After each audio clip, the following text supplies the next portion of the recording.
6:35 on Wednesday, March 25th. A quorum is present, and the Minnesota Senate Education Finance Committee will now come to order.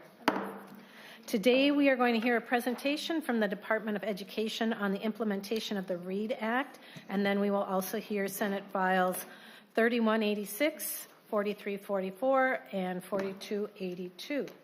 So to begin our day, let's hear about the implementation of the READ Act from the Minnesota Department of Education. And I believe our Assistant Commissioner Burnham is going to take it off. If you'd like to introduce yourself for the record, and you may begin. Thank you, Madam Chair. My name is Bobby Burnham, and I serve as the Assistant Commissioner for the Office of Teaching and Learning at the Department of Education. Thanks so much for having us here today. I'm pretty excited to share the progress we've made in such a short amount of time. Of course, the 10 commitments of equity, we really truly believe the work of the READ Act supports all these priority areas. And just as a reminder, the goal of the READ Act is to ensure every child in Minnesota is reading at or above grade level beginning in kindergarten, and multilingual learners and students receiving special education services are supported in achieving their individualized reading goals. I want to first start with sharing about the work of the Regional Literacy Network, as it is really at the core of how we are supporting schools and districts with their READ Act implementation efforts. Our partnership with the Minnesota Service Cooperative has been key to making this regional support framework work. Key to these efforts is ensuring our regional literacy staff are trained and deliver consistent messaging across each region regarding READ Act expectations and best practices. A few highlights and roles of the Literacy Network. We have 9 literacy leads and 20 coaches who are located across the 9 Minnesota service cooperatives. And the network supports districts in 3 key areas: planning, assisting districts and charters in creating and implementing their local literacy plans, implementing that literacy plan by providing monthly training and coaching to district and charter literacy leads, administrators, teachers, and staff, and then evaluating their efforts, supporting districts and charters in tracking the success of their local literacy plan implementation, and making recommendations for continuous improvement. In the first full year of operation, which was July 24 to 25, the Regional Literacy Network leads and coaches provided over almost 46,000 hours of professional development, coaching, consultation, and implementation support, with over 90% of the districts and charters engaging. The Regional Literacy Network really serves the key priority of building statewide capacity. The high degree of field support is a new approach for MDE grounded in the Compass model. The Regional Literacy Network became a lifeline for districts within 1 year. The support changed educator mindsets from compliance to high quality instruction and student outcomes. The Regional Literacy Network provides professional learning, coaching, and technical assistance equitably across the state. Coaching of districts to build capacity for sustainability. This infrastructure has provided a space for district leaders to build their capacity to lead their districts. The networking and collaborating that is part of the delivery is supporting all areas of our state to provide consistent, high-quality, evidence-based literacy instruction to all students. The READ Act has 5 key components that support student literacy and are based on the science of reading, research, and structured literacy. In the first area, the science-based reading research, in the classroom, we have measured our outcomes with 89% of Phase 1 educators are either trained or in the progress of being trained, and that deadline is June of 26. And Phase 2 educators, 35% are either being trained or in the progress of being trained, and that Phase 2 training registration just began this past December. Our student screening Districts using the FastBridge screening tool, which are 78% of our districts, have screened 87% of their K-3 students.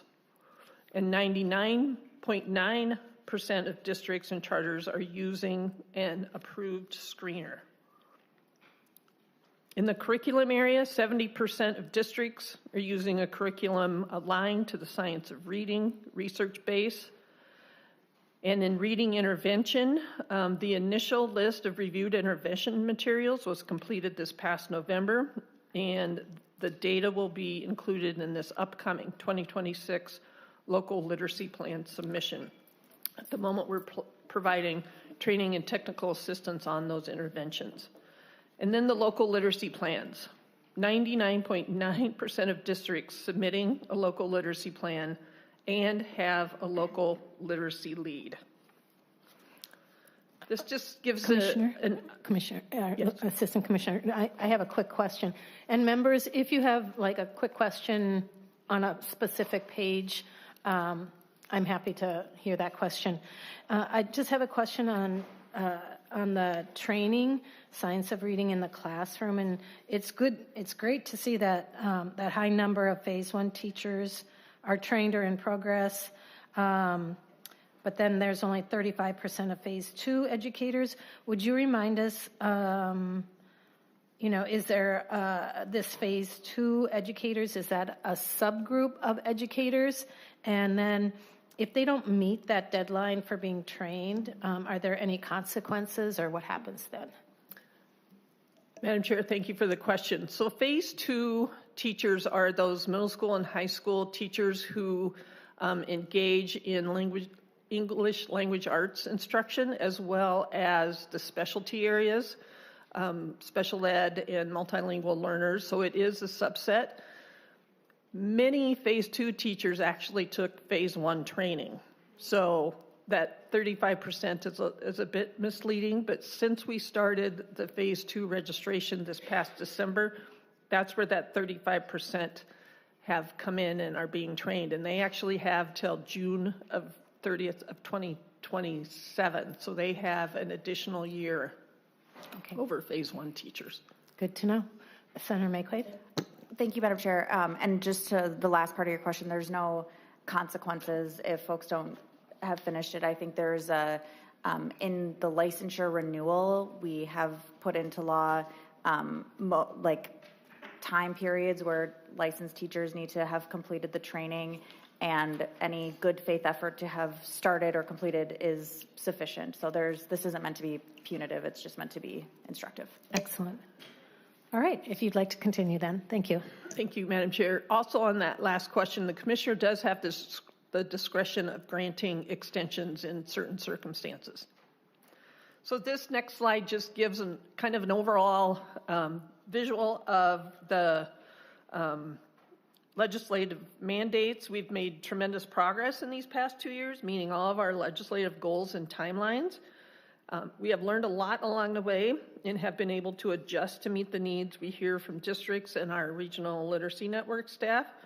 The team meets regularly with the network staff and provides coaching and support to district leads on a monthly basis.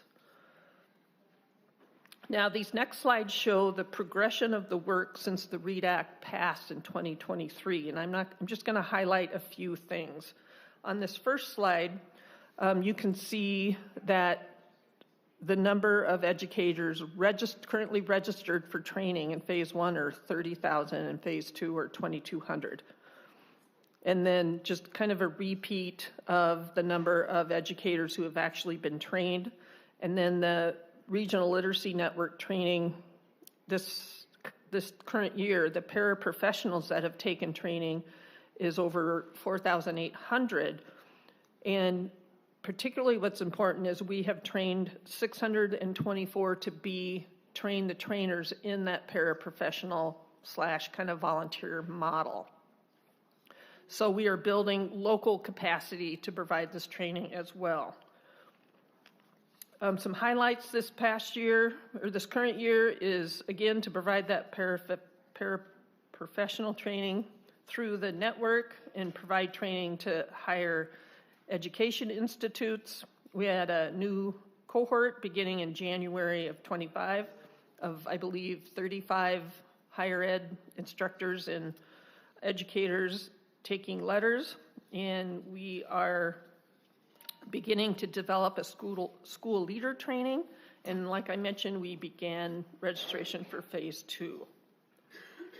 With the student screening, the school year 24-25 foundational skills screening data was collected. This is really a monumental step supporting reading instruction in Minnesota. Statewide baseline screening data gives us clear starting point for understanding how well Minnesota students are developing the early reading skills they need to succeed. This information helps teachers quickly identify which students are on track and which students need extra support long before the problems show up in later tests. Having consistent data from every district also helps the state make better decisions about training, resources, and supports to all students. No matter where they live, they'll have the foundation they need to become strong readers. So this past year, as you know, we collected data in the June 15th local literacy plans. So we are currently, we have analyzed and are close to publishing the K-3 student data, and as well as we are implementing the grades 4 through 12 screening for students who are not reading at grade level, and that data will be included in next summer's local literacy plan.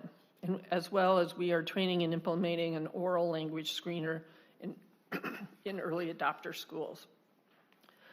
For the structured literacy curriculum, at least one curricula resource aligned to the science of reading is being used in our categories of highly aligned. Almost 50% of schools are implementing a highly aligned, and 51% of districts are using a partially aligned. In this current school year, we are supporting districts to refine and supplement curriculum for students' context to improve outcomes, supporting new ELA standards and deepen the structured literacy expertise in districts via the network, and integrate curriculum and ELA standards into the Compass Minnesota MTSS framework, as well as piloting a curriculum review process. So this integrating of the ELA, the new ELA standards, is really our first intentional effort to connect a new set of standards implementation with the regional statewide support framework. So we're hearing very positive comments from schools around providing that deeper level of support for that new set of standards. With the reading interventions, as I mentioned, Minnesota uses the Minnesota MTSS framework to help schools continuously improve instruction and provide targeted supports based on the data. In November, we received the research-based list of interventions. This list is a resource, not a mandate, to help districts review their interventions and ensure they are effective and used as intended. So this school year, we are providing targeted training and coaching so districts can confidently implement evidence-based literacy interventions. We update and distribute state guidance and resources to design, implement, and evaluate intensive literacy supports, and help districts select, implement, and monitor Tier 2 and Tier 3 evidence-based interventions by partnering again with our Compass and utilizing that Minnesota MTSS framework. Next slide is our local literacy plans. We have 99% of districts submitting local literacy plans, and 99% of our districts have a local literacy lead. We are currently looking at avenues to upgrade our technology for increased accessibility and use of the data that we're collecting from the local literacy plans. As you can imagine, those are over 500 local literacy plans, so the regional literacy networks are developing a system to analyze and provide feedback to their districts in their area.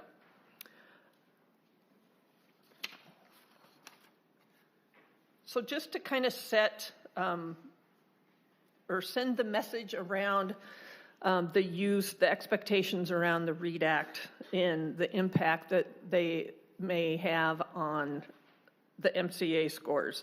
So the READ Act really focuses on reading standard 1 of the English Language Arts academic standards, which covers foundational skills: phonemic awareness, phonics, morphology, accuracy, and fluency that students must master before they can succeed on the higher level skills measured by the MCA.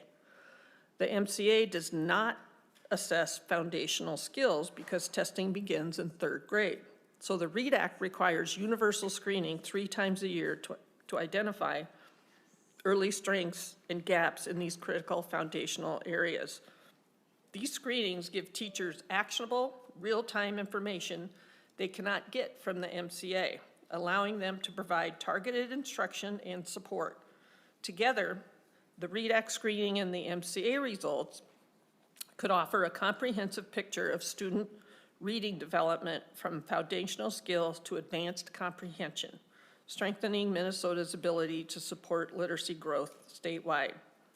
Transformation of the state's core literacy instruction is a multi-year, complex process. While we expect some improvement in MCA scores beginning in 2027, full impact of the READ Act provisions on MCAs most likely won't be seen till 2030. The screening assessment data will be the leading indicator for foundational reading skills proficiency. So if you look at that visual on this slide, you can see in 2027, that 3rd grade class will be the first class that has a trained teacher beginning in kindergarten. And with this past school year's screening data, that's our benchmark. That's our year 1 data that we will compare growth to in the future years. So overall, did we switch around? Landscape and attitudes, I must. Okay. Really, we are hearing attitudes are shifting. What first was, some level of resistance to taking the training, to the other requirements of the READ Act, we're now hearing what a difference it's making in instructional practice and student outcomes.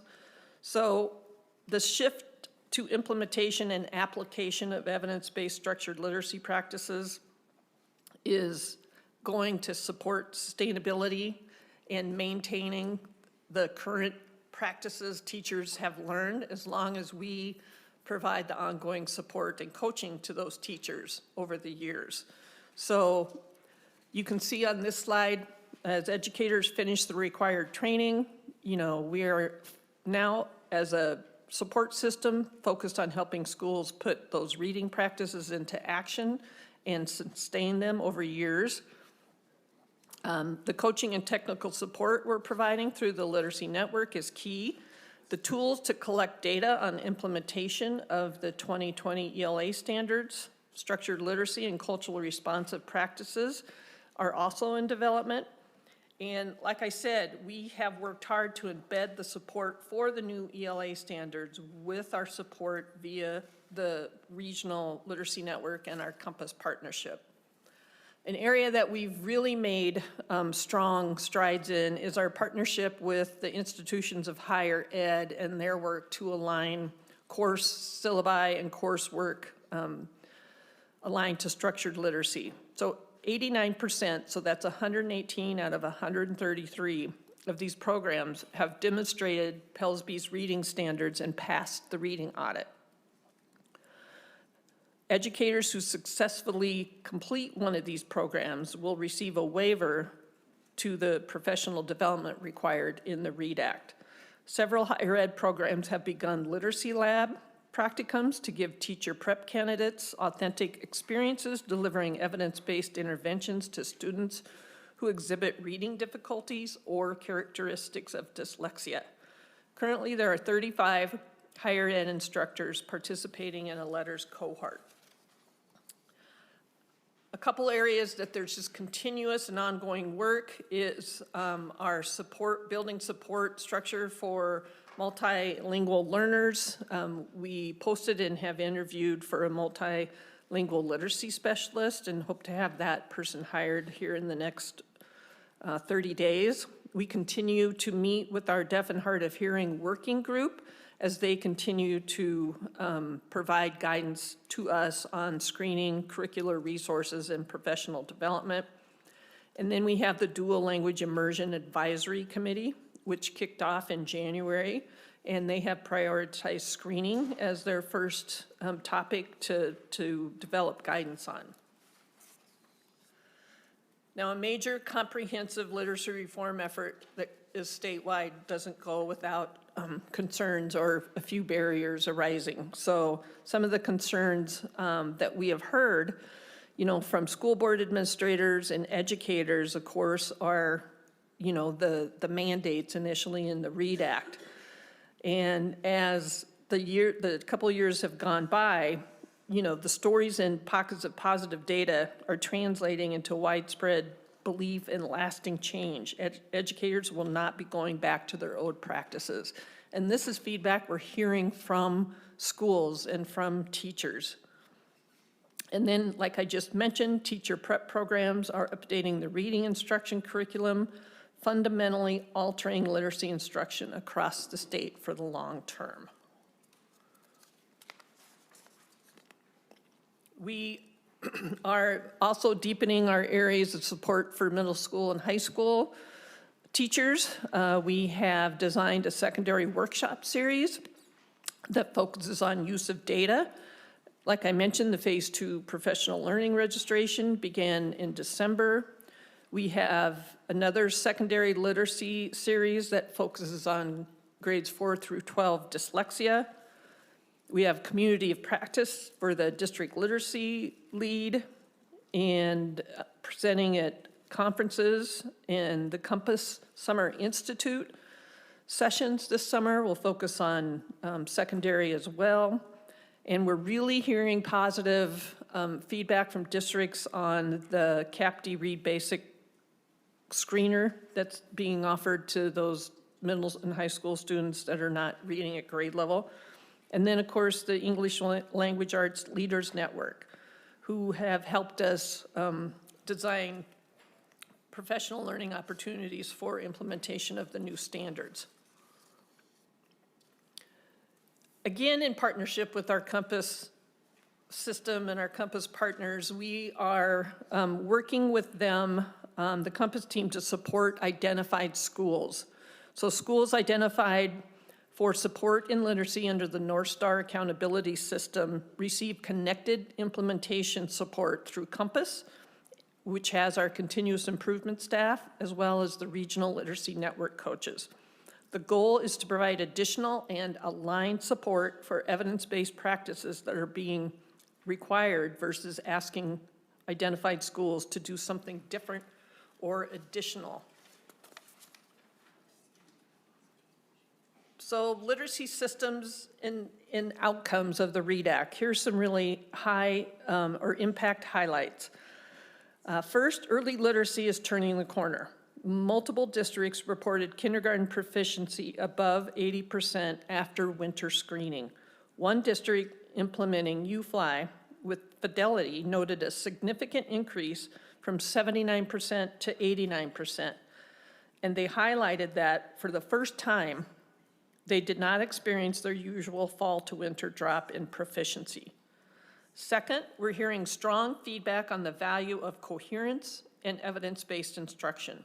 One district team shared that after replacing non-evidence-based materials with aligned core and intervention programs from the reviewed list, they saw more early decoders, fewer students requiring intervention, and stronger alignment between Tier 1 and Tier 2 instruction. Third, secondary momentum is building. Several districts reported early success in implementing the Minnesota MTSS model. Decision-making, especially at grades 6 through 12. These teams are beginning to align instruction to standards more consistently and strengthen coherence across Tier 1, Tier 2, and Tier 3 supports. And finally, capacity and systems are strengthening across districts. districts describe improved walkthrough results, including stronger explicit instruction routines, more opportunities for students to respond, higher engagement, and improved pacing throughout core instruction. These examples represent the positive trends districts are naming in their own implementation journeys, and they highlight how evidence-based practices and coherent systems are beginning to translate into stronger student outcomes. And this next slide just gives you another picture of the work that we're currently doing, as well as future work into the 2026-27 school year. Again, we'll continue to develop the evidence-based structured literacy practices, focusing on implementation fidelity. We will transition the approved phase 1 training to the regional literacy networks to administer. Phase 2 professional development will focus on the secondary support, respond to identified needs voiced through district literacy leads and local certified facilitators, develop training modules for school principals through the regional literacy network, as well as the community of practice for school principals and leaders, and promote a self-guided early literacy course directly to parents through school districts and early childhood family education, promoting the Family Reads Toolkit that came out last year, and deepen partnerships with the institutions of higher ed, and support schools in using screening data to guide their instruction. So that's the update on the READ Act implementation that I have today. Thank you so much. That's a lot of really positive information. It sounds like districts are excited to have this and are willing to, do a lot of work to get it implemented, knowing that if we start early, those efforts are going to pay off down the road. So thank you for all of that, and thank you for sharing that information. Members, does anybody have, Senator Rarick? Thank you, Madam Chair, and appreciate the presentation.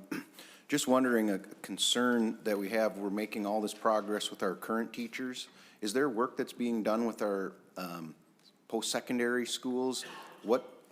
My concern is that this next wave of teachers that's going to be coming out of college are still not going to have this training, and what are our schools going to do there, and how will we catch them up? I've talked to some superintendents, they're calling it the bubble that they see coming forward. How is that going to be dealt with, and are we also working with post-secondary programs to make sure that they're incorporating this into their curriculum so we don't deal with this at our schools? Assistant Commissioner. Madam Chair, thank you. Thank you for the question, Senator. We have actually made really strong progress with our institution of higher ed partners. As you can see on this slide, 89, almost 90% of the higher ed programs have demonstrated Pellsby reading standards and have passed the audit. And we have instituted and are piloting a literacy lab program, which gives teacher candidates experience within schools, tutoring students who are not reading at grade level. And we have several higher ed programs, again, offering these literacy labs, as well as about 35 higher ed instructors and professors voluntarily taking letters training. And so I'd say we have truly turned the corner with our partners with the institutions of higher ed, acknowledging that there could be that gap between the teachers being trained and the ones coming out. So we have really worked hard with Pellsby and our higher ed partners in Menacti to kind of fill that void so there's not a drop in progress with new teachers coming out of institutions of higher ed, that they can just smoothly transition and have that skill set. Thank you, Madam Chair.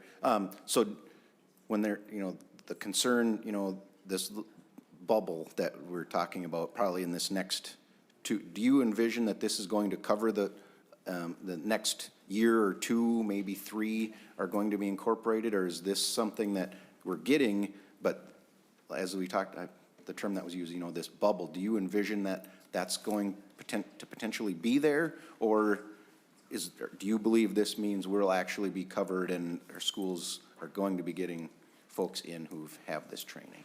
Assistant Commissioner. Thank you, Madam Chair. Senator, I believe that over time, that bubble won't exist. Now, this next coming year, when all these new practices are being implemented, we will ensure that any new teachers that have jobs in Minnesota schools get the training they need if they did not get it in higher ed. So there could be, this next year when these transitions are happening and this change is occurring with institutions of higher ed, we will, we'll always have teachers potentially coming in from other states or whatnot. We will ensure they get the training and the coaching that they need to get caught up. But we're working really hard to make sure they come out with that skill set. All right, thank you. Senator Maye Quade.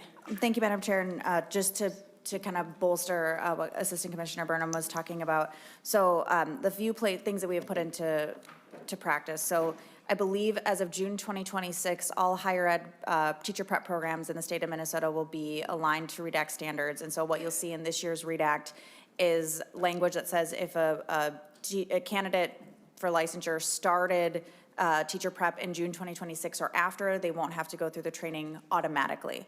We also have the regional literacy networks that have trainers there, and so they will capture anybody who maybe is coming through a non-traditional pathway, tier 1, tier 2 licensure, and they want that training right away. We also have put into statute when there's licensure renewal in tier 1 and tier 2, and then through the experience pathway into tier 3, it does require either demonstrated knowledge and in this area or to have taken the training. And then I believe MDE in partnership with PELSB is going through and looking at higher ed programs where we out of state where we traditionally get a lot of teachers from to make sure that they're aligned to the READ Act standards. So there's many points throughout a teacher's career in Minnesota that we have said, like, this is a thing that you need to have and how can we provide it? And so again, it's not meant to be punitive, but knowing that every teacher who was employed and working in 2025, there's going to be new teachers. And so making sure that they have all the support that they need, whether it's in their higher ed program or their teacher prep program or in school while they're teaching as well. Thank you, Senator. Senator Swedzinski, you had a comment? A question? Thank you, Madam Chair. Not a question, it's more of a comment. I was sitting here listening, and thank you for numbering the PowerPoint at the bottom. We appreciate that. It's easy to reference it. And I was sitting here, first of all, we visited Monroe Elementary a few months ago, a number of us on this committee, and the school was not a school that I remember being at, either as a student, 60 years ago, or as a visitor. The school climate, the school culture was just different. And I don't know whether to attribute that to the administration or the quality of teachers or that the kids were loving reading. And as most people know, I'm a big art of teacher guy, more so than the science of teaching. But this is just, you can't argue with the evidence. And that the science of teaching can help instill in young people the joy and love of the art of learning. And I just can't thank the people on this committee that have worked tirelessly over the last few years at the legislative level or the executive level. I am just so grateful, and I think it's going to help school climate and school communities in the coming years. And listening to your presentation, I had a momentary lapse to, I wasn't born yet, but not by a year. In 1957, when Sputnik went up, and we freaked out as a nation, and we passed the National Education Act 1 year later that is going to revolutionize our schools. And less than a dozen years later, we landed an American on the moon. And I am anxious to see a dozen years from now the results of all the people that have worked tirelessly and see where this is going to take us 12 years from now. And are we going to have another, will we look back on the READ Act as a Sputnik moment that woke America up to the trials and tribulations and wonder of our public schools? So thank you for your presentation today. Well, I guess we have no more questions or comments other than well done.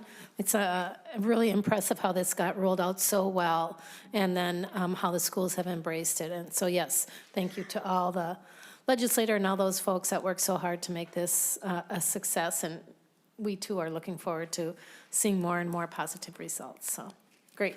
Thank you. Thank you. All right. So next we are going to hear, we're just going to change our agenda just a little bit and invite Senator Weber up to the desk. We will hear Senate File 4344, and the intention is to lay this over for possible inclusion in a future omnibus bill. Senator Gustafson, would you like to move Senate File 4344? There we go. And then Senator Weber, go ahead with your bill.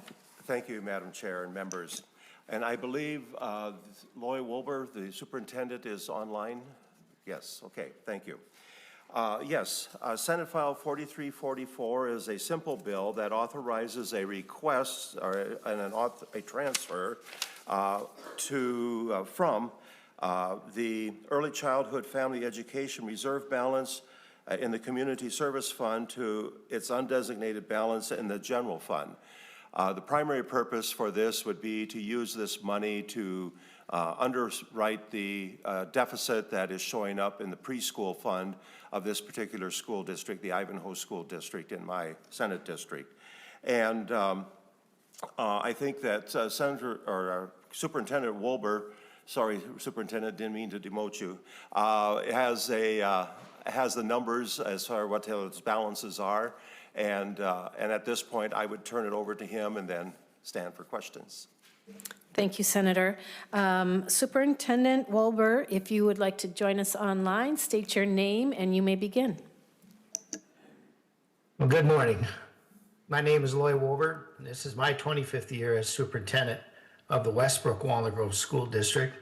I have also shared my superintendent time the past 19 years with 6 other small districts, and I currently serve Westbrook Walnut Grove, Lake Benton, and Ivanhoe. And I've spent my career in small districts doing whatever I can to make these budgets work with our declining enrollments. And Ivanhoe is the Lincoln County seat and is 15 miles from South Dakota. We have about 85 kids pre-K through 6th grade in the building, and we tuition our 7-12 kids mainly to Minneota. And so I'm requesting your blessing in allowing this fund transfer. We just haven't had the amount of ECFE programming, and the fund has continued to grow. We have and we will continue to offer ECFE, but we just don't have the number of patrons to serve and to justify trying to use that fund balance up on something silly. And like Senator said, we do have a preschool program that's robust. And of course, with all our preschool programs, we lose money every year, and we just transfer from our general fund to take care of that.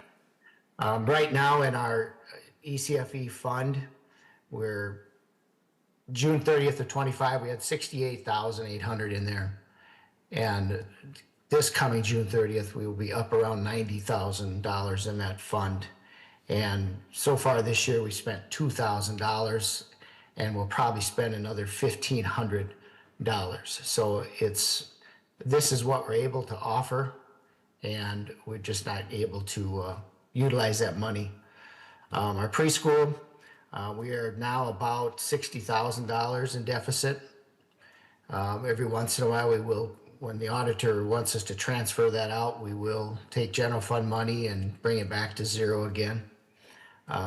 So as of June 26th, we'll have about a $60,000 deficit in our preschool fund.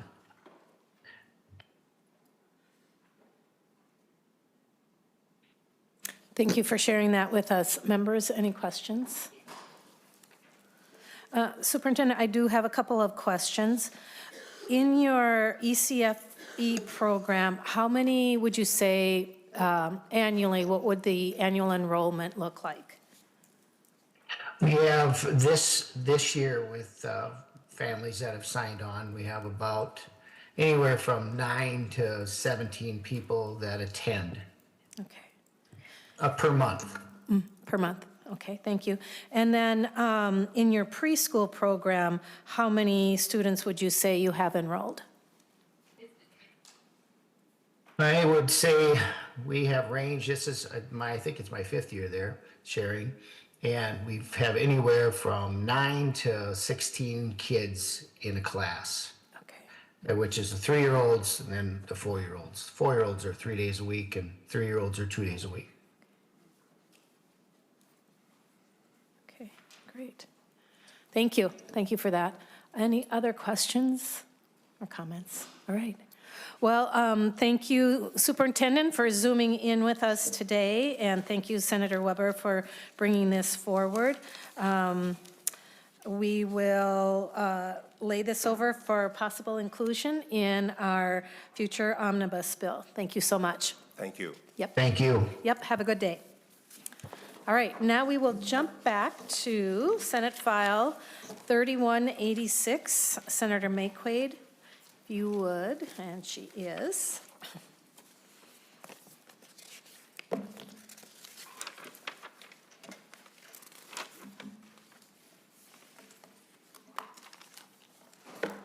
All right, Senator, would you like to move your bill before the committee?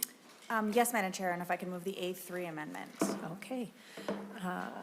Do you want to explain a little bit what this A3 amendment is?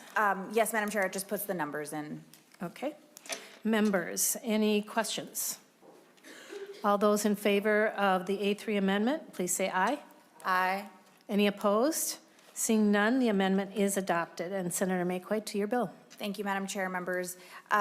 This bill, it really reforms how we allocate our literacy aid in the state of Minnesota. Currently, literacy aid is distributed to schools as kind of a reward. So if you have high proficiency and or high growth, you get more money. But that's the opposite of what we want to do with literacy in the state of Minnesota and how we want to support our schools, certainly after we've had implementation of the READ Act. Literacy aid now functions, the directive is pretty clear. You have to use it to meet the goals of your local literacy plan. And so Senate File 3186 does a few things. It establishes new definitions for English language learner concentration factor and poverty concentration factor, and these definitions are used in calculations for literacy aid amounts. It repeals the current literacy aid formula and related definitions that were based on students' MCA scores, and then it takes those 3 new component aid programs and distributes it accordingly. We heard all the updates about the READ Act. I am so proud and grateful of the coalition. That's everybody from the districts to the teachers to the organizations, that support literacy and dyslexia, and districts and administrators and teachers for really coming together to make sure that the READ Act is doing exactly what we want it to do. This is kind of the last piece to make sure that the funding that we have going towards literacy in the state of Minnesota is helping to support students to be able to read at grade level instead of rewarding districts, when their students are already doing it. And Madam Chair, that is my bill. Thank you very much, Senator. And we have a whole list of testifiers. I'd like to invite Matt Shaver to the table, and again, Assistant Commissioner Bobby Burnham. You may state your name for the record and begin.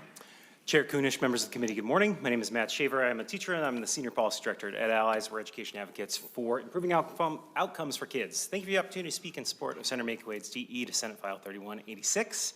Senator Maye Quade's proposal offers the kind of stability and predictability that we often hear being asked for with our funding formulas.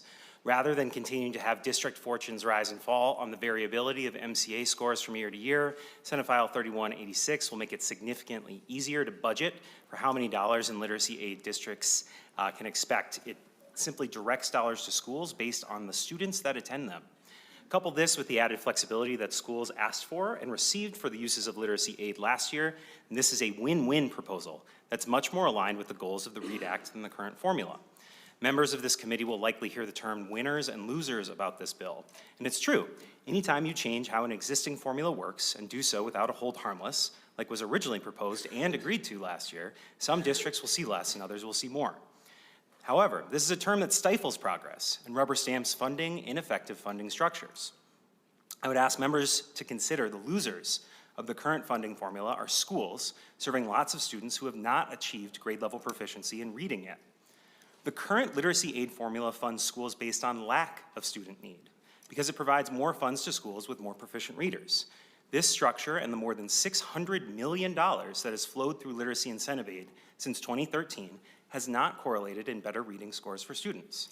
With limited resources and the statutory requirement of the READ Act to ensure all students are reading on grade level, it makes sense to prioritize resources to support students not yet reading at grade level. SF 3186 proposes to distribute ongoing funds for the READ Act first equally based on the enrollment of kindergarten through fourth grade students, and then just the last 25% of the funds fairly based on the mix of students experiencing poverty and learning English who are likely to need additional instructional supports to meet the expectations of the READ Act. Then finally, as a reminder, funding to schools for the READ Act has gone out in 3 distinct waves over the last few years. A one-time $35 million READ Act literacy aid appropriation, originally for curriculum reimbursement, but at the urging of school groups was switched to flexible literacy uses in 2024. Then a one-time $31 million appropriation for teacher compensation for READ Act training aid, issued in 2024 and to be negotiated at the local level, and this ongoing literacy aid of around $40 million a year. What's very handy is how transparent the Department of Education has helped districts be with how they are doing on actually spending these READ Act dollars. As of last summer, fewer than half of districts statewide reported spending all of their annual literacy incentive aid dollars, and only 37% of districts reported spending all of their READ Act literacy aid. So if you hear from districts about how a projected loss in the tens of thousands of dollars may negatively impact their district's ability to implement the READ Act, I'd encourage members to take a look at the last page of that district's local literacy plan on the MDE website to see if they've been spending the READ Act dollars they already received. With literacy incentive aid, there's a 50-50 chance they haven't. So let's move forward with Senator Maye Quade's bill, get some additional resources to districts who will. Thank you for your time today and public service to our state. Thank you, Mr. Shaver. Assistant Commissioner, you're next, and I would like to invite Kulia Pringle to join us. Assistant Commissioner, when you're ready. Thank you, Madam Chair. Good morning, members again. For the record, my name is Bobby Burnham, and I'm an Assistant Commissioner for the Office of Teaching and Learning at the Department of Ed. I would like to begin my remarks by thanking Senator Maye Quade for bringing this proposal forward. While the current literacy aid formula has been in place for some time, this proposal in front of us today will work to close Minnesota's large opportunity gap as well as achievement gap through providing additional resources and accountability to schools throughout the state who have historically underperformed in reading assessments. The current formula for literacy aid results in economically disadvantaged students and struggling readers receiving less funding for evidence-based reading support and does not result in making an impact to the students who need assistance the most. This change would allow for equitable access to resources for our most underserved and underperforming schools to effectively implement comprehensive literacy reform efforts that will increase student proficiency in reading. Comprehensive literacy reforms are most effective when funding is paired with strong implementation structures. Evidence from states like Mississippi, Tennessee, North Carolina shows that high poverty schools receiving additional resources make faster and larger reading gains than more advantaged schools using the same model. Additional supports such as coaching, materials, professional development time, leadership capacity significantly increased fidelity and sustainment. We as an agency see great value in providing these needed resources to schools across the state, which is why the governor has included the same proposal in his education bill for 2026. Again, we want to thank Senator Maye Quade for bringing this proposal forward and look forward to continued collaboration with the legislature to support students across the state who need this essential funding. Thank you. Thank you, Assistant Commissioner. I'm glad you're in favor of this. Next, we'll hear from Ms. Pringle, and then we're going to go remote with Executive Director Chafee, and then if Paula Cole would like to join us at the table. So, Ms. Pringle, if you'd like to introduce yourself, and you can begin. Thank you, Madam Chair. My name is, and members of the committee, thank you. Good morning. My name is Kulia Pringle. I am an educator by trade, but in my current role, I provide support to families navigating the education system. I'm here today on behalf of families throughout the state of Minnesota that I work with, especially Black families who continue to experience some of the worst reading disparities in the state. In Minnesota, we have some of the largest gaps in the nation, and for Black children, those gaps are not abstract. They show up as frustration, mislabeling, discipline, and lost opportunities before they even get a fair shot. I'm here in support of Senate File 3186 because I see how our current literacy funding system reinforces those disparities instead of addressing them. Right now, literacy aid is tied to outcomes, who is already reading well. But the families I work with are raising children who are still learning to read, often in under-resourced schools. And because of those outcomes and outcomes are tied to income, the schools serving the highest need students, disproportionately Black students, are receiving less funding. So families are left trying to fill the gaps, paying out of pocket for tutoring if they can afford it, advocating constantly, or watching their children fall further behind. Senate File 3186 changes that by shifting to a needs-based model, and that shift is critical for the most impacted families. It means more resources flowing into schools where poverty is concentrated, where many Black families are already navigating systemic barriers beyond the classroom. It means funding is no longer a rewarding system that are already ahead, but instead investing in students who have been historically underserved. And it ensures that literacy dollars are spent on what actually works, evidence-based instruction grounded in the science of reading. Because too many Black children have been subjected to inconsistent or ineffective approaches, and they pay the price for that. This bill also creates stable, predictable funding so schools can build real, sustained literacy supports, not short-term fixes that disappear just as families begin to see progress. For the most impacted families, this isn't just about funding, it's about whether their children will finally be given the tools to read, to learn, and to thrive. And if we are serious about closing literacy gaps, we cannot keep funding the system the same way and expect different results. Senate File 3186 is a step forward, aligning our resources with our responsibility. Thank you, and I urge your support. Thank you, Ms. Pringle. Excuse me. Next, we'll hear from Mr. Chafee. If you'd like to join us online, introduce yourself, and you may begin. Good morning, Chair Kunesh and members of the committee. My name is Patrick Chafee. I'm the Executive Director of Business Services for Centennial Schools, and I'm here to testify on the impact of the financial impact of the literacy aid formula change. We oppose this change as it creates a 20% reduction in our funding allocation. We do use this funding to support our literacy lead, READ Act training, intervention programming, and curriculum. The READ Act mandate, for example, we are estimating that, and I think you just heard some information about that as well, that we're estimating that about run 10 teachers through that training each year as we bring on new teachers, about $50,000 a year. And without these literacy funds, that training is going to become a permanent expense that we're going to have to carry until higher education incorporates that into their graduation requirements. And I know that that's, kind of in the future being looked at, but I believe, for the next couple of years, our understanding is we're still going to need to get our new staff trained that we hire. In addition, our budget's already strained from ESST, the Earn Safe Sick Leave program. We've had to tap into some general fund for READ Act training as well, because that funding didn't cover all of our costs. And then paid family medical leave too, alongside reductions to our compensatory education program. Put additional pressures on our budget.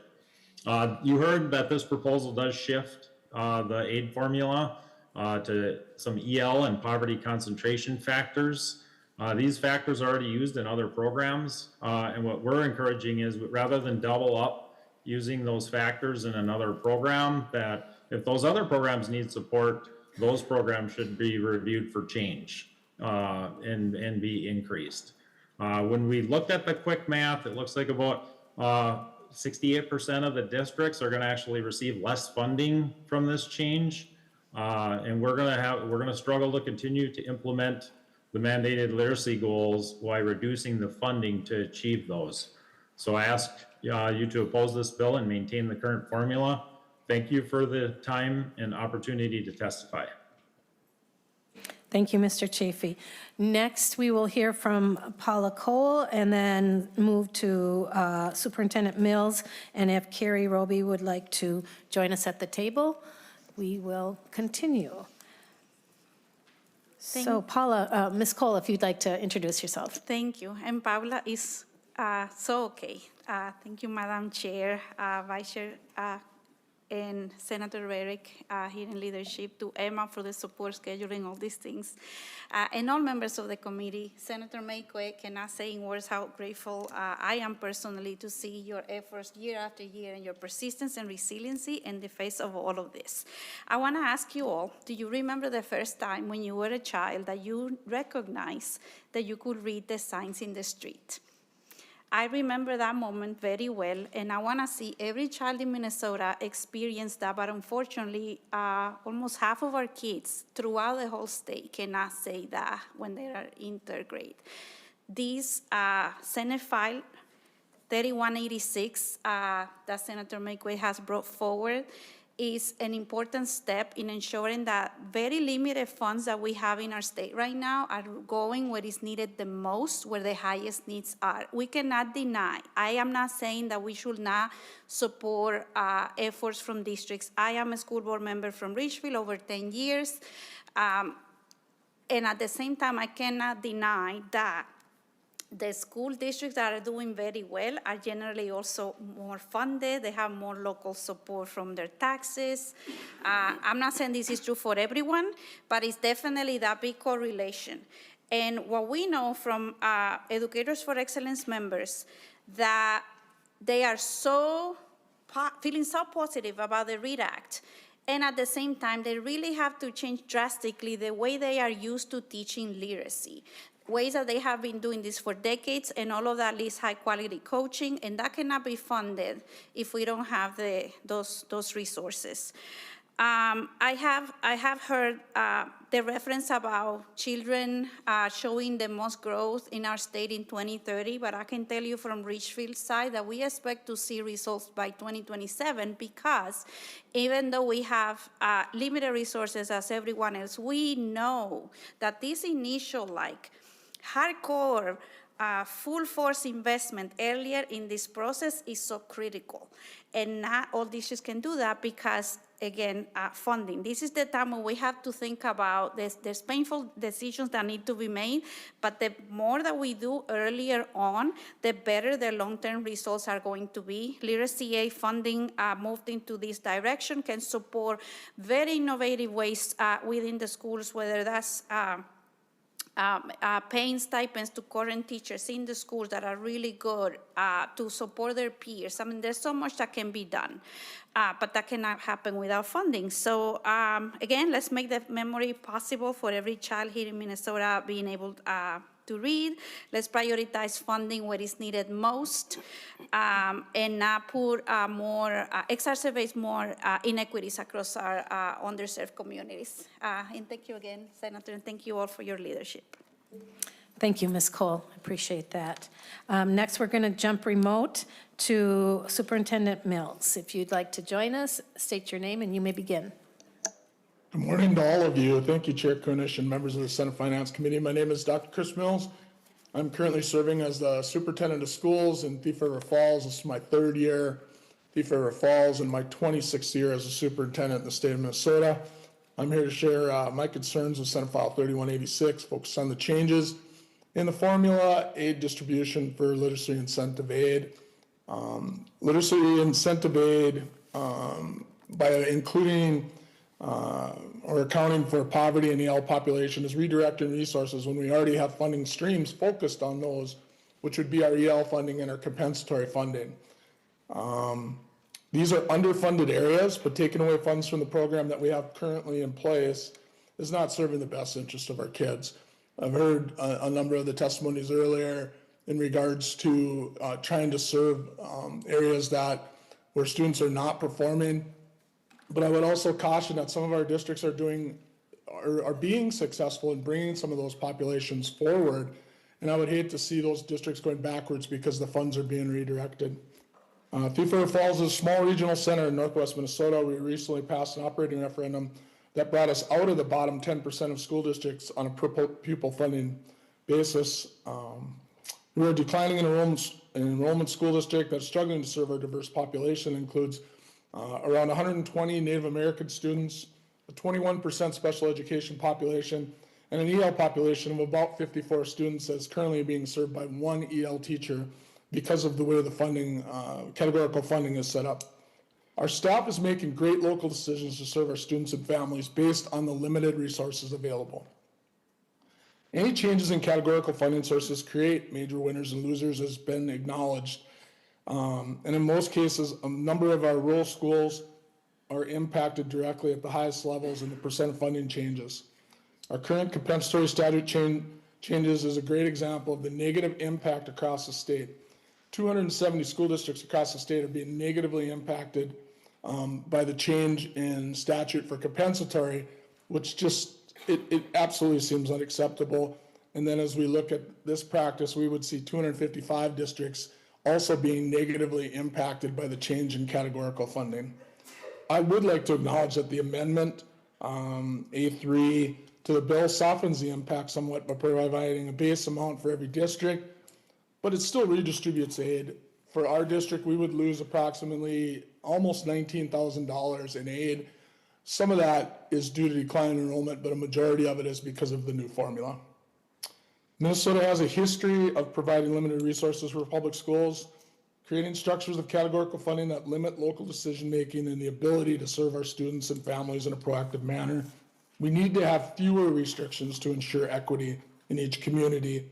I deeply respect the work that's done by the legislative body, and I believe that we work together, we could serve our children and families in the best of our abilities. I want to thank you for the opportunity to represent our kids today. And I really, again, I just want to express that I do appreciate the work that you folks do each and every day to represent Minnesota. Thank you very much. Thank you so much, Superintendent. And then our last testifier, Ms. Roby, if you'd like to state your name for the record, and you may begin. Good morning. My name is Carrie Roby. I'm a Portfolio Director at Great Minnesota Schools. Madam Chair and committee members, thank you for this opportunity. I'm here to speak about our support for this bill. Minnesota's current literacy aid system is fundamentally inequitable. Right now, it distributes funding based on reading outcomes, which are closely tied to income. That means our higher poverty districts receive less funding per pupil, even though they serve more struggling readers.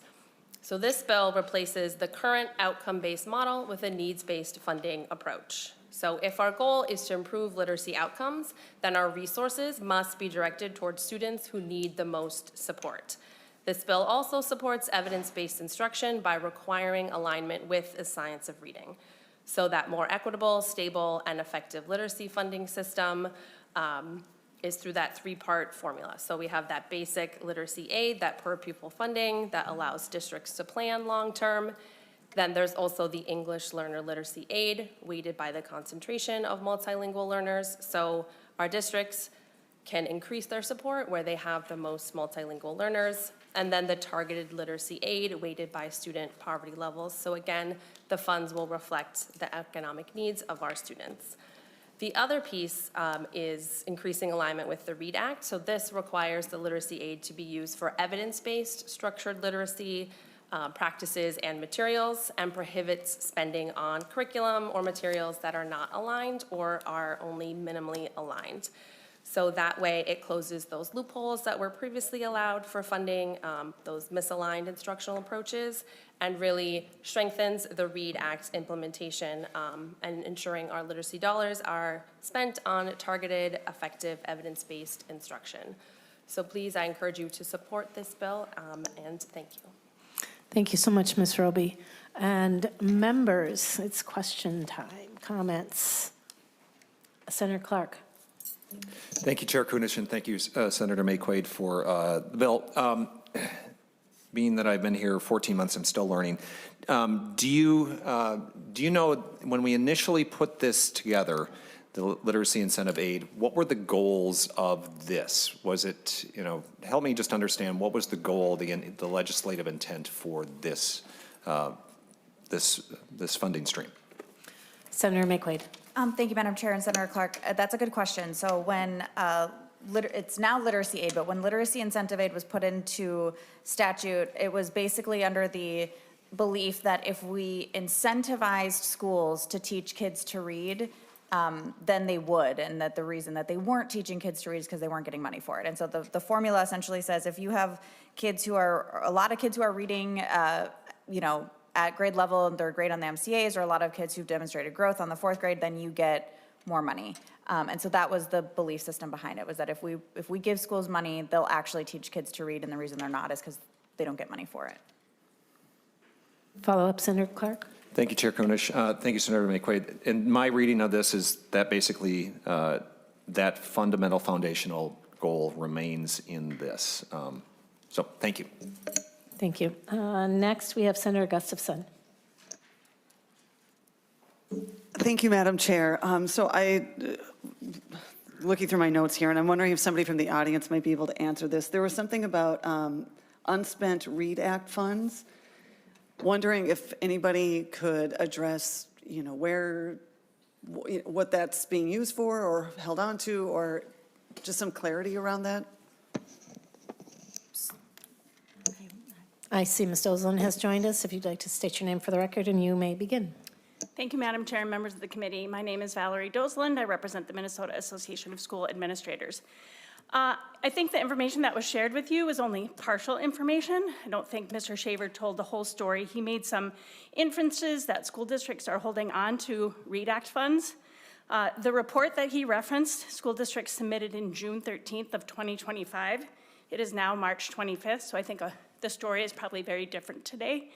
But when they did report unused READ Act funds, many said that they were holding it to buy new curriculum aligned with the READ Act. They were still paying stipends for teachers.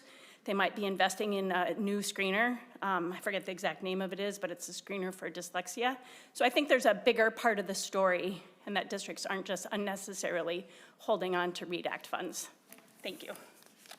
Thank you, Ms. Dozelin. And a response, Senator Maye Quade. Thank you, Madam Chair. And Senator Gustafson, so every district has a local literacy plan that they submit. And so the last part of the plan, they report how much money did they get for literacy aid, and then how much did they spend, and what did they spend it on. And so if every district has that available on the MDE website. Follow up, Senator Gustafson. Okay, thank you. Next, we have Senator Kroon. Thank you, Madam Chair. We touched on this discussion a little bit on the school trust fund, the constitutional amendment. And again, this is what this committee tends to do. They tend to tie every fund that we have to compensatory funding. They create winners and losers. And they, in the name of, they make the funding for districts more unequal in the name of equity. And this has been going on for decades, and it hasn't worked. We haven't seen the results. Putting more money in the name of equity doesn't work. And this bill is going to make things worse for 3 of my 4 school districts. And this is already, the READ Act, which I fully support, but it's already an underfunded mandate. My districts are struggling from a financial standpoint to fund these mandates, even though it's a good bill and should improve literacy. They're struggling with their budgets and managing these existing underfunded and unfunded mandates, and we simply can't afford to make that worse right now. I've got school districts making cuts, and this is going to exacerbate that problem and make things more unequal in the name of equity. So again, that's why I was pushing for, in the school trust fund, that's why I was making a point to put it right in the Constitution, that it's a per student funding formula, because I know that that's what this legislature does. They will get their hands on it, and they will make it unequal given the chance. So I just simply can't support this. A response, Senator Maye Quade? Thank you, Madam Chair, and Senator Kern. So the current formula already has winners and losers, and the people who lose are the students who cannot read at grade level. And so everything that I have learned from all the states that have come before Minnesota enacting science-based reading, evidence-based structured literacy is that you can either keep doing what you were doing and you'll keep seeing the same bad results that you were seeing, or you can change it. So there are a set of changes we've already made. It is statewide standards, it is updating our literacy goal, it is the training, it is the support, it's all of those things. What we have also learned from other states is that if we don't have targeted resources to students who are not reading at grade level, and instead choose to target resources to students who are reading at grade level, we will continue to see students reading at grade level have more support, and students who aren't reading at grade level have less support. That is fundamentally what this does. And so I understand, my district also loses money. I get it, I totally do. But if I'm following the fidelity of the READ Act, what the evidence tells us, not just what it should be, but what the evidence is in every other state that has done this, if we don't target resources to struggling readers, they will continue to struggle. And so that is what this bill does, is it makes sure that the money we have going towards literacy goes to the students who need support to learn to read. All right, next we have Senator Rarick. Thank you, Madam Chair. And I understand what we're trying to get at here, but what we're failing to understand is when these formulas were put in place, they were all put in place with an idea that we're going to use certain criteria to help target money for certain things, knowing that there are needs in other areas. But that was all done as a whole, considering how do we help every school district with its needs. We're now looking back and picking one of those little things on an island all by itself, not considering any of the others. If we're going to get back into reworking funding formulas, we need to look at all of them as a whole as it was done originally. This one was, we have other parts of the formulas that are meant to target schools with lower poverty levels. This was meant to target a different factor.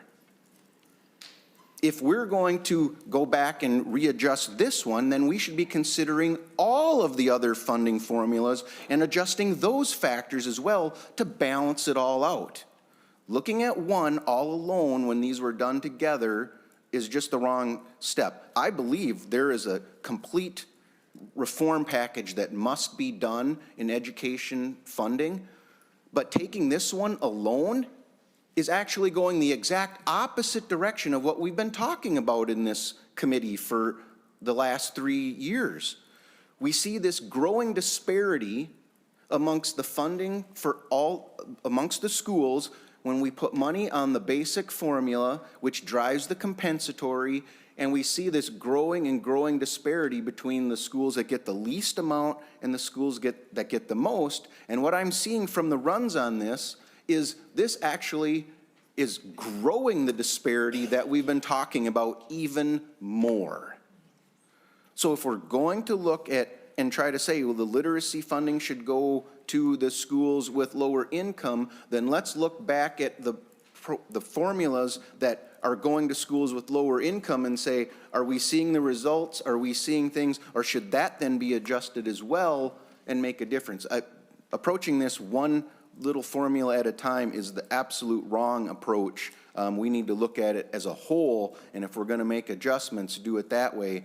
But when we see the same school districts that have been coming to us saying we can't make it because we're getting less per pupil through all these funding formulas, and they're going to be the same ones that lose even more, that is the wrong approach. Senator Maye Quade, response. Thank you, Madam Chair. And Senator Rarick, there's probably a larger conversation to have about funding formulas. The reason we're having this conversation is because literacy aid has very specific uses.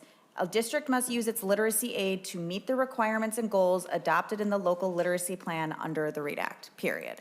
So this isn't a formula like all the other formulas meant to do anything other than teach kids to read, period. And so this formula, this funding, this pot of money, it's about $40 million. This money was dedicated by the legislature towards literacy. But what we've been doing is we have been sending it to kids who already can read at grade level. And so if we want to, this is the last piece that is completely out of alignment for the READ Act. If we want to have schools who need support to help their students read at grade level, then we have to change the formula. We can keep doing what we're doing. We can keep sending $40 million out to schools who have students that are reading at grade level. I'm telling you, we will never get our reading scores where we want them.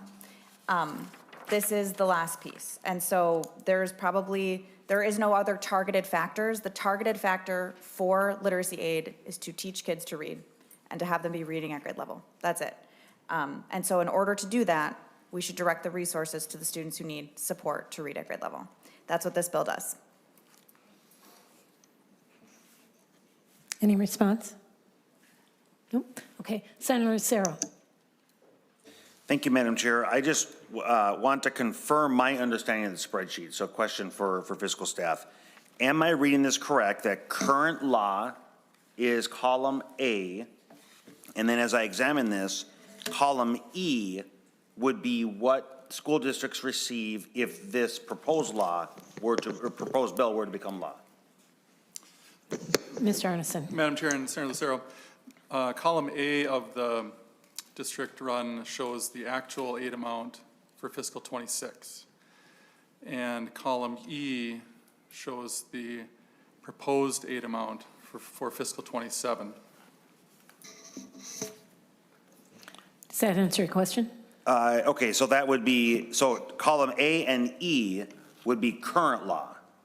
Is that correct? Mr. Arneson. Madam Chair, members, the only current law amount on the document is the amount in column A.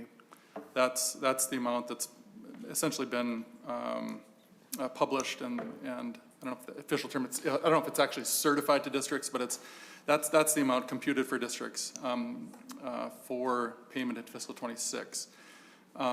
Columns B, C, and D show the 3 new proposed components, aid components under the bill for fiscal 27, and column E displays the total amount for fiscal 27. Okay. Senator Lucero. Okay, so just to make sure, and being more succinct, column E is the proposed bill, net result. Madam Chair and Senator Lucero, that's correct for aid payable in fiscal 27. Any other question? Yes. Okay, go ahead. Thank you, Madam Chair. Okay, so given that we have current law, and as I examine this, so Madam Chair, I'm looking at the school districts that I have. St. Francis loses money under their proposal. Elk River loses money. Buffalo, Hanover, Montrose loses money. Delano loses money. Monticello loses money. Rockford loses money. St. Michael, Albertville loses money. Every one of my school districts does worse under this proposal. But I can't help but notice that Columbia Heights does better. Fridley does better. Spring Lake Park does better. Minneapolis does better significantly to the tune of $700,000. St. Paul, significantly better, $700,000. This, to me, is a clear reduction in school aid from the districts that are hurting already, siphoning that money to the metro area. This is moving us in the wrong direction, and we absolutely needed to oppose this. Thank you, Madam Chair. Senator Maye Quade, response. Thank you, Madam Chair. I just want everyone on the committee to know that the current formula is based on the number of students who meet or exceed proficiency on the 3rd grade MCA and or the growth on the 4th grade MCA. Your district's amount could change wildly year over year based on MCA performance. There is no guarantee that what your school district under the current formula got this year will get next year. It is completely dependent on how many students show up to take the MCAs, how they're feeling that day, what the weather is, if they had lunch. That is what it's based on currently. So I don't want anyone to look at the runs that you see before you and say, what my district got this year is what it's going to look like next year, because you have no idea. They don't have any idea. It is based on MCA scores. It's not like other formulas where it's based on a certain number of students and a certain number of factors and then a certain dollar amount that goes along with it. So what you're all talking about, I totally get it, but you have no idea. None of us know. Your district doesn't know what they would get next year. They could lose 50% of their literacy aid if half their kids just do worse on the MCAs or half of them opt out. So it is just as volatile as you're talking about. The new formula that I'm proposing here actually sets a basic literacy aid so every school district knows year over year that they're getting at least this much. So the volatility that you're talking about, that already exists in law, and nobody knows what they will get next year if we don't change the law. It is completely based off how their students will do on the MCAs in 3rd and 4th grade. Senator Lucero. Thank you, Madam Chair. And I think that highlights the problem, is the volatility. Our school districts have this formula that is volatile, and they can't have certainty.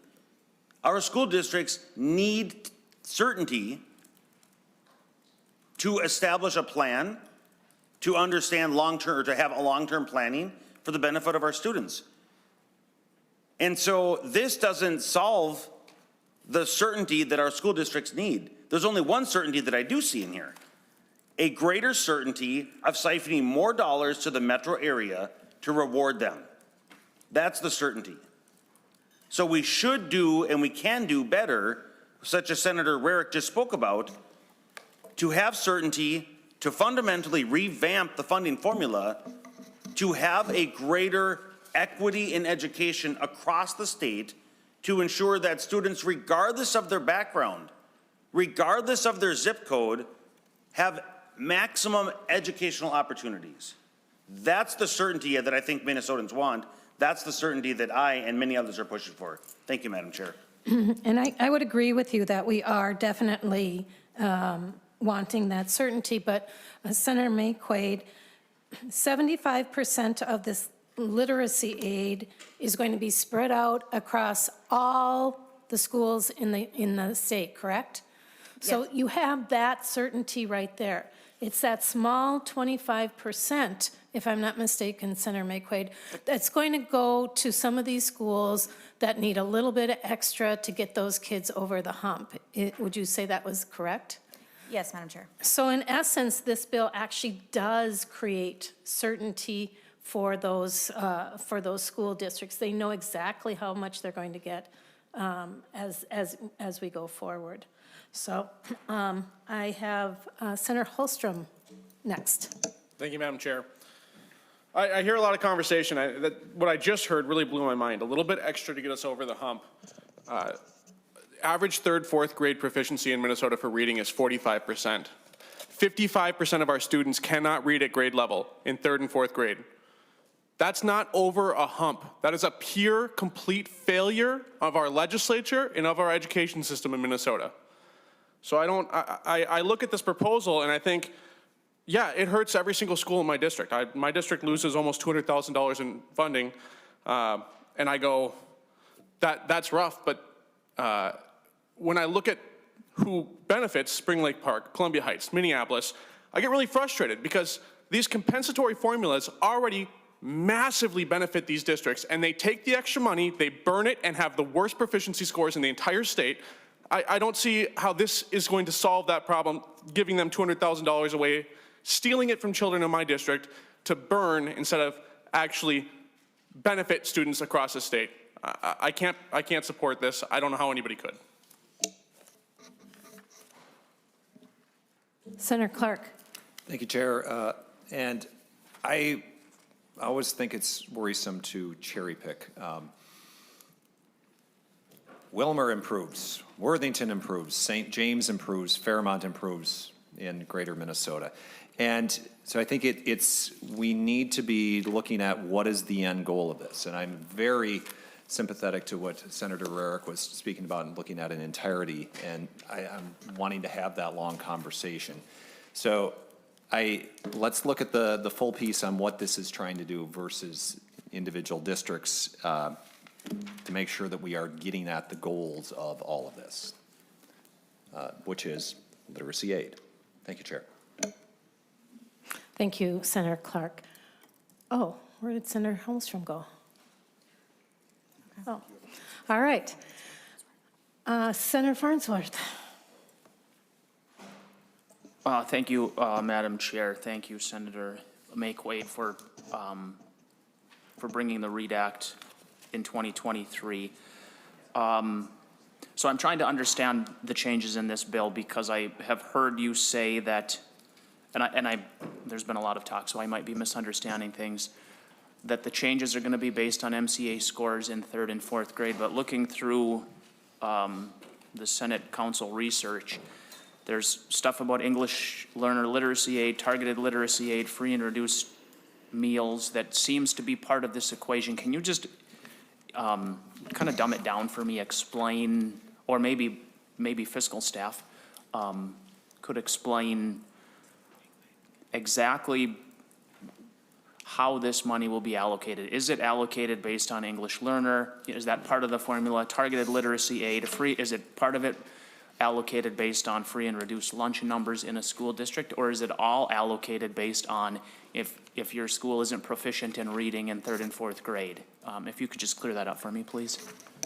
Senator Maye Quade. Thank you, Madam Chair. And Senator Farnsworth, so the current formula for literacy aid is if whatever the percentage of students who are proficient on their 3rd grade MCA times $530, and whatever percent of students had medium or high growth on their 4th grade MCAs times $530. That's what the current law is. And that's when I was talking about the volatility, is that every district they don't know year over year how many students are going to take the MCA. They don't know how they're going to do on the MCA. And so no district knows year to year what their literacy aid is going to be. It is entirely dependent on the MCA taking and then the outcomes.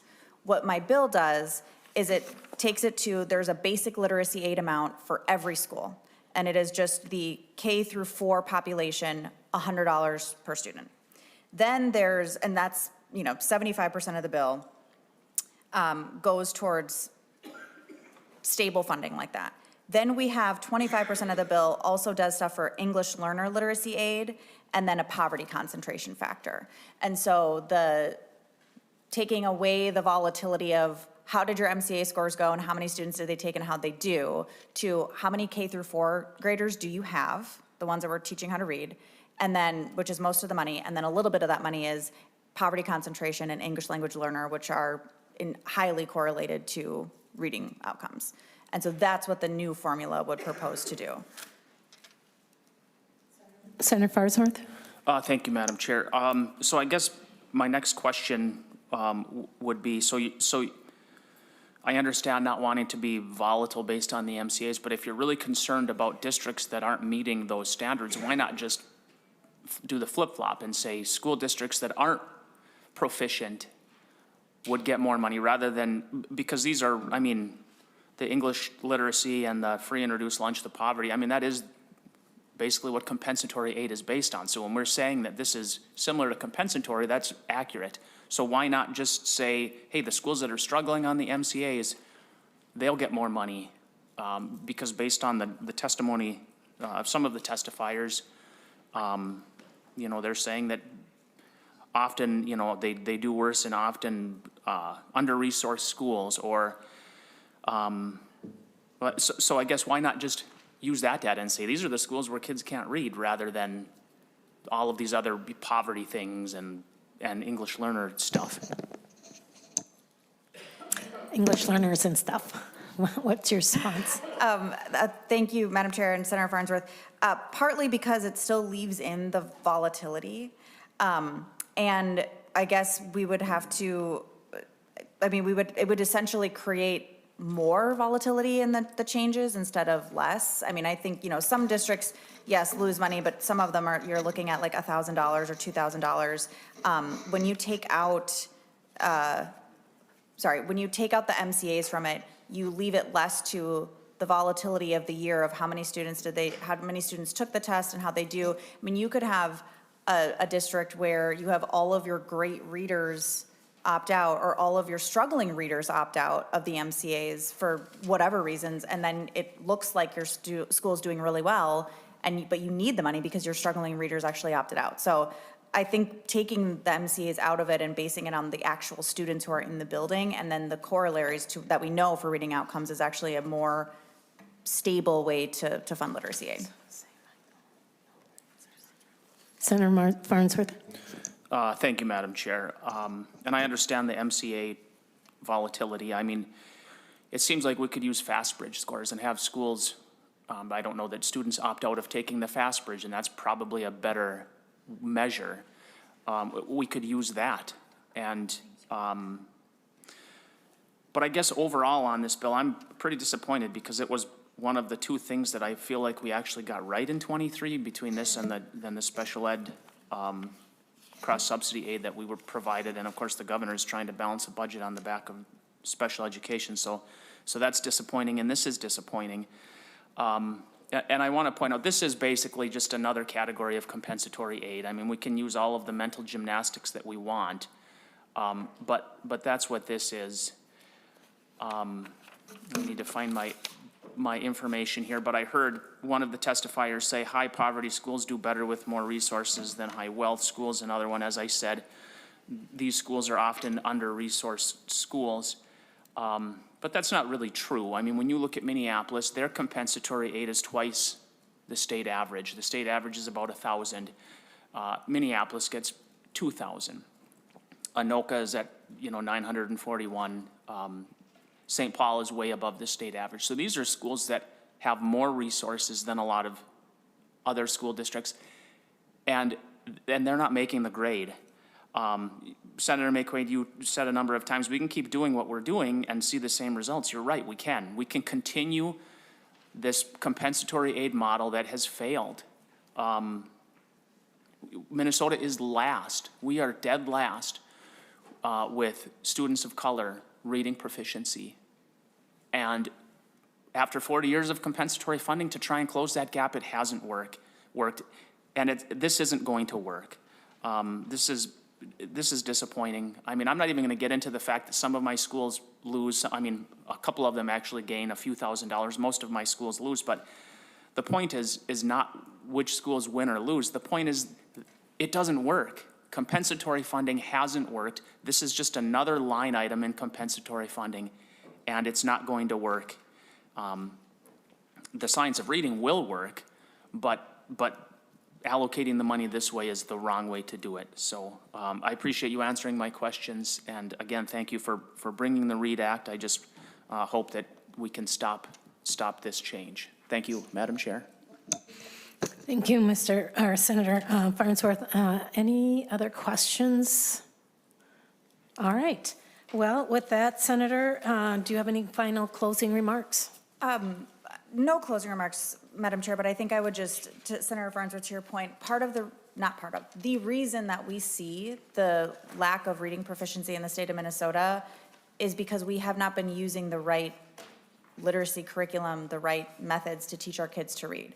We are 2.5 years into massive training. We put over $100 million into the READ Act. But the only pot of money that we have that goes directly towards literacy and literacy alone currently goes towards students and schools where students can already read at grade level. And so I know folks have problems with compensatory aid. This is not that. But if we want to actually put money to what the READ Act goals are, then we have to do that. That's what this bill is. I guess we could leave this alone and just put in all of the requirements of the READ Act and none of the money to help districts meet those goals. But at every stage of this, what has led the way is the evidence, the research, and the demonstrable results from every other state who has done this. And I'm telling all of you, and I will send you the articles, I will set up meetings if you want to talk to the other states. Mississippi loves to hop on a call and tell you about what they did, and this is one of those pieces. And so I'm bringing that before you because we know that's what works, and I want to do what works so kids can read in Minnesota. Thank you. Thank you, Senator. So with that, Senate File 3186, as amended, is laid over for possible inclusion in our future omnibus bill. Members, our last piece of business here, I'm just going to sit here and take care of this. Today, I would like to send Senate File 4282 to the Committee on Finance, and so I would like to move Senate File 4282. All right.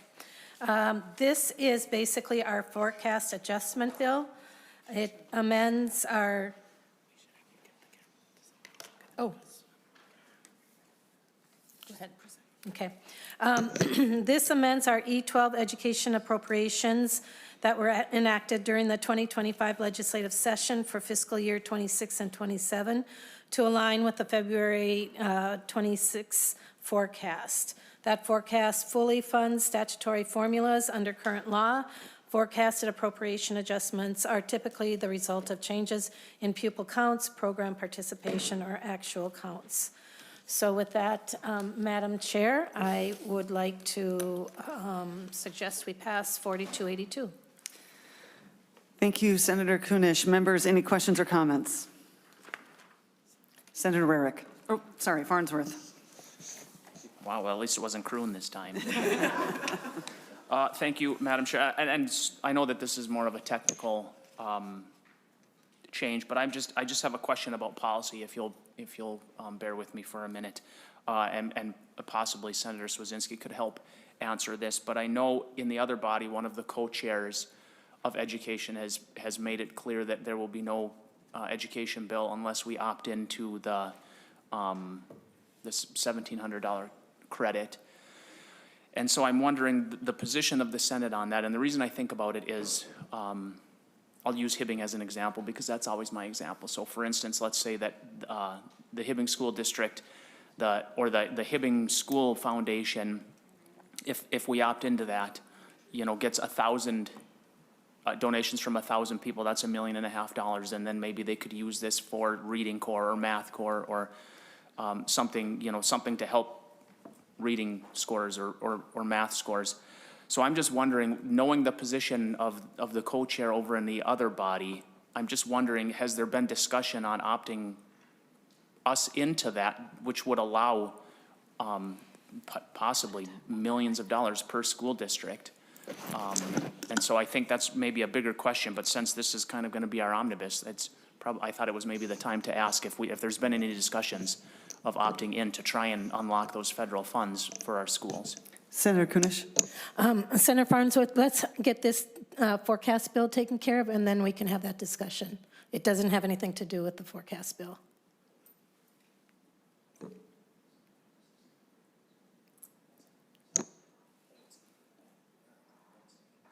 Okay, thank you.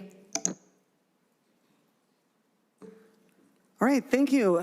No other comments or questions. All right, Senator Kunesh renews her motion to recommend that Senate File 4282 pass and refer to the Finance Committee. All those in favor say aye. Aye. Any opposed? The bill's been moved to the Finance Committee. All right, so with that, we have completed our business of the day. Thank you so much, everybody. We will not be meeting next week as it is our legislative break, but when we come back, we'll, if you'll be introducing bills when we get back that you would like to receive a hearing for, please send us a copy so I can consider it for a hearing in the first week that we return. And with that, we are adjourned.